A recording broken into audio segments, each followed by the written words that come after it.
So let's break this all the way down. So Taylor Townsend just beat Elena Ostapenko in straight sets at the US Open yesterday.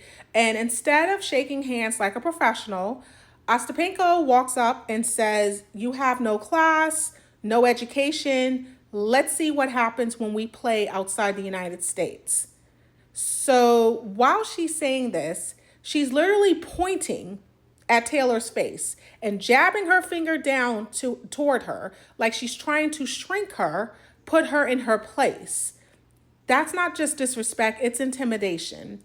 It's visual domination. And when it's done to a Black woman on a world stage, it's not just personal, it's political.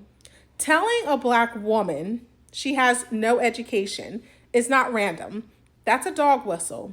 It's the same rhetoric that's been weaponized for centuries to strip Black women of our intellect, our value, our place. And it's always used when we win, when we disrupt the narrative, when we dare to take up space. And no class, another tired line meant to shame us when we don't smile and shrink.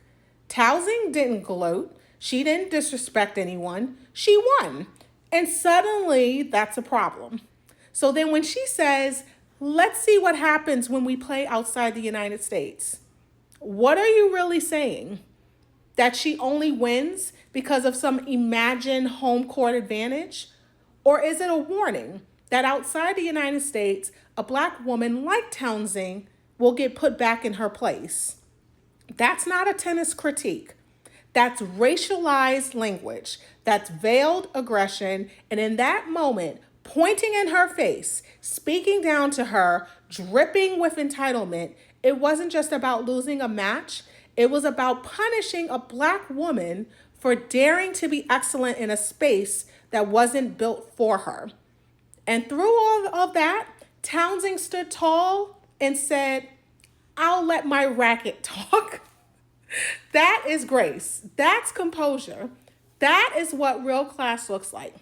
Now, I want to see that same professionalism from the United States Tennis Association and the US Open leadership.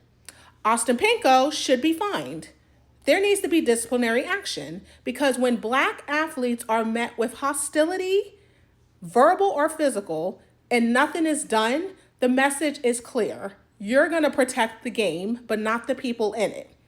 If the roles were reversed, if this behavior had been directed at a white player, it wouldn't even be up for debate. It would be action, immediate and loud. Racism in sports doesn't always show up in slurs. Sometimes it's in the tone, the words, the body language, the finger in the face, the need to diminish and dominate. And if the tennis world stays silent now, you're telling Black athletes exactly where you stand.